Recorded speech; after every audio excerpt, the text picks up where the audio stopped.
اهلا بيكم، يا رب تكونوا جميعا بخير. في فيديو النهارده هنتعلم ازاي نحضر خبز التورتيلا. سهل جدا وكمان صحي في نفس الوقت، مش هيحتاج اي وقت في تحضيره.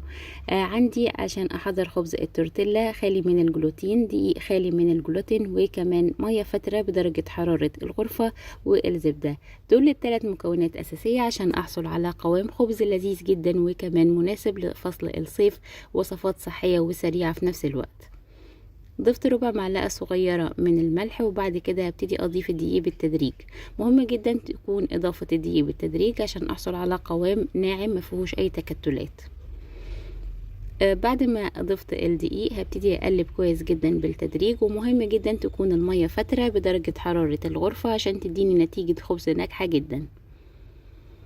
هبتدي اضيف الدقيق برضو بالتدريج، وكل المقادير هتكون كاملة في الديسكريبشن بوكس، ممكن ترجعوا لها في اي وقت، مكتوبة بالجرامات وبالاكواب.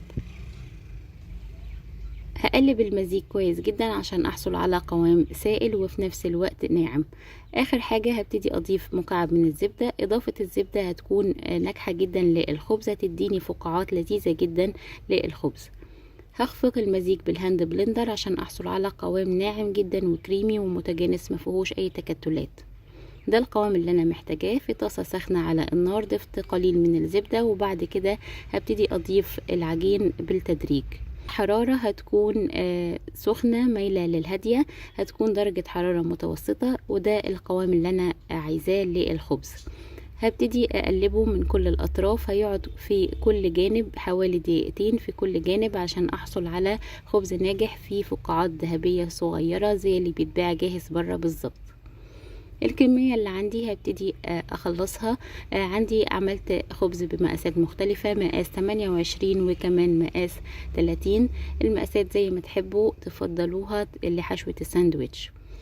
ده الخبز، وكمان خبز ناجح جدا وسهل للفرد، وكمان ممكن نلفه رول او ممكن نلفه كريب وهيكون لذيذ جدا. ضفت ليه حشوة مناسبة، وعندي صدور من الدجاج ضفت ليها مكعب من الزبدة، وضفت ليها كمان فلفل اسود وكمان ملح، وفي الاخر خالص ضفت رشة من البقدونس. لتركيب الساندويتش عندي زبادي يوناني، ضفت لي زبادي يوناني وكمان شرائح من الخس والبصل. وبعد كده هبتدي اركب الساندويتش باضافة صدور الدجاج، او ممكن نضيف اي حشوات بنفضلها، ممكن بيض او ممكن جرجير مع جبنة زي ما نحب. ده الحشوة اللي انا حضرتها. وبعد كده ممكن اضافة اختيارية للجبنة الموزاريلا بعد تسخينها على الجريل، هتديني مطة لذيذة جدا. على جريل ساخن ضفت مكعب صغير من الزبدة، وبعد كده هدي تعليمات شوي حلوة جدا للساندويتش، وفي نفس الوقت هتديني قرمشة وطعم لذيذ جدا. ده شكل الساندويتش بعد ما جهز. هبتدي اقطعه انصاف علشان يديني شكل حلو جدا، وكمان اوريكم الحشوة من جوه شكلها حلو ازاي.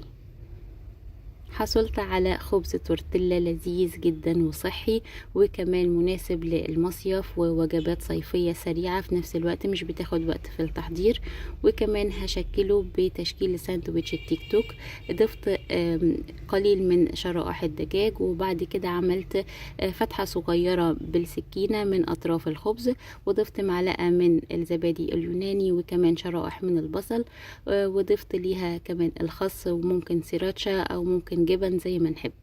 هبتدي اقلب كل مزيج ساندويتش على بعضه، وبعد كده هبتدي اديله تعليمات حلوة جدا بالجريل. وحصلت على ساندويتش بشكل الكريب، شكله حلو جدا وكمان هيكون طعمه لذيذ مناسب لكل الاعمار، للكبار وكمان للاطفال. حضروا خبز التورتيلا خالي من الجلوتين وكمان صحي جدا ولذيذ ومناسب لفصل الصيف.